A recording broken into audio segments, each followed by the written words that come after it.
Hay mga kasay, pagkahumanday na mo simba, diyan na ang among sakyan pa uli sa bukid.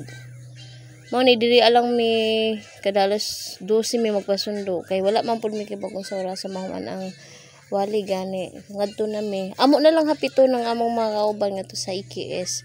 Kay kanila gid among kinabuhi iba nga kung makalugsong mi mapalit na lang gid sila ng tigayon na ba kay ang pamasahe diri sa amo is 55. Pagkahuman og balikan 110 og wala kay 110 mga kaasay dili gid ta kalugsong diri sa lungsod. Mao ni motigadyo na lang jud mi pero ako kay matik naman na kay narakada. So dito sa bot wala koy card wala koy paliton. Ano ni among kinabuhi.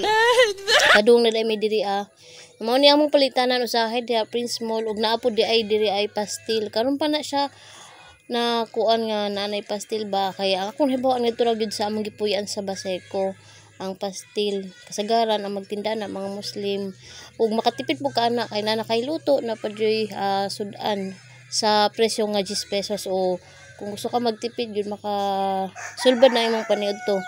Mao ni among lungsod sa baybay ug mao sad ni among agianan nga ri padung sa IKS kung diin sila naghuwat man pag-abot na mo diri wala pa day sila.